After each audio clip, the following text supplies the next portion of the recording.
These cookies are nearly the size of my face. Let's see how to make them. And I have a big old face, so that's really saying something. Hi everyone and welcome to another recipe video, and today I'm going to show you how to make these giant mini egg cookies. They don't have to be giant, but they're more fun that way. And I'm also going to briefly chat about the idea of no idea being truly original, but I couldn't fit all of that in the thumbnail, so instead you're getting my giant face.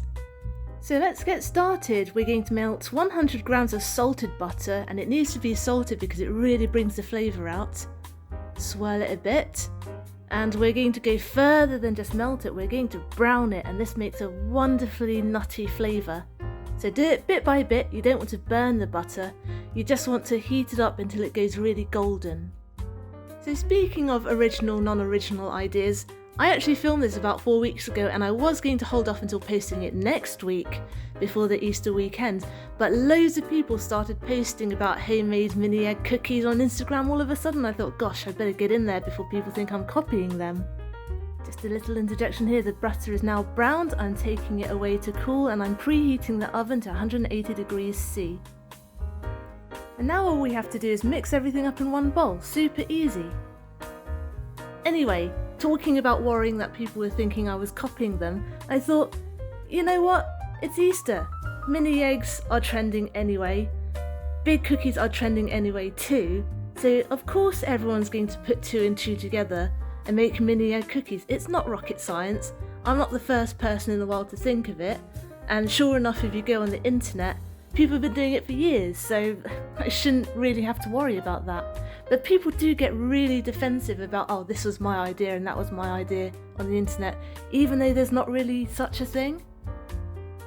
Oh, by the way, what I'm doing here is I'm actually setting the butter sugar mixture aside to cool, because I was a little bit impatient when it came to adding the hot butter, and I want that to cool because when I add the chocolate, which I'm chopping up here now, I don't want it to melt into one big mess into the cookie batter. I want the chocolate to actually be solid until it's time to go into the oven. Anyway, there really are no truly original ideas. If someone's thought it, it's been thought of before, almost guaranteed. It may not have even been actioned by someone in the same way, but it would have definitely been thought of.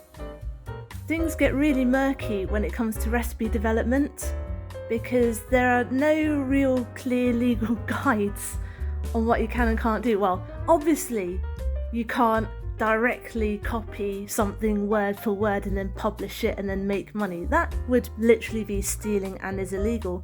But when it comes to adapting a recipe, things do get a bit less black and white. It's generally accepted that in order to adapt a recipe and make it your own, you need to change at least 2 or 3 things significantly, not just like, oh, I'll change 100 grams to 110 grams of the same thing. They need to be actual substantial changes. But even then, 2 or 3 isn't really a lot to a base recipe.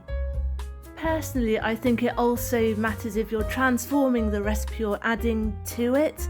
For example, it's different if you take a chocolate chip cookie recipe and then you substitute the chocolate, the vanilla, and say the brown sugar for coconut sugar, raisins, and I don't know, almonds. Then you have a completely different cookie. It's not a chocolate chip cookie anymore, but the quantities in there will make sure that the cookie stands up as a cookie.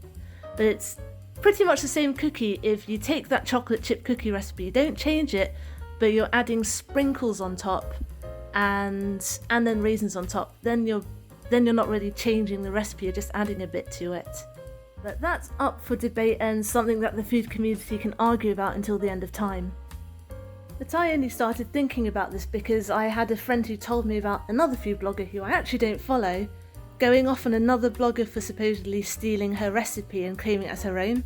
But then I looked at this blogger's recipe, which she said was original, and I've actually seen it on the internet before, quite a few years ago and a few times since then, so I wouldn't have actually considered it as 100% original. The only thing she changed was the way she placed the rice in the plate, to be honest. So it's really hard to get properly precious about your recipes, because even if you think you've thought about it yourself, and even if you genuinely have, it's probably been done before by someone else. I think you have to be a little philosophical about it. As for these cookies, I'd consider them a Tash Cakes original because they're based on one of my own old recipes, but with an extra egg yolk because I had an extra egg yolk, and these chocolate beans, which were also floating around. But I wouldn't consider them, you know, the most original recipe of all time because every bloody person is making these mini egg cookies at the moment, and I'm fine with that. So what do you count as a truly original recipe, and what just about toes the line and doesn't count? Let me know in the comments. Thanks for excuse me. Thanks for watching, guys. Please remember to like, comment and subscribe to help out a mini channel that's as mini as these mini eggs. And I will see you next Wednesday for a new video. Remember to catch me on tashcakes.com for the full recipe and on Instagram as tashcakestaste. Stay safe, be nice, and have a good week.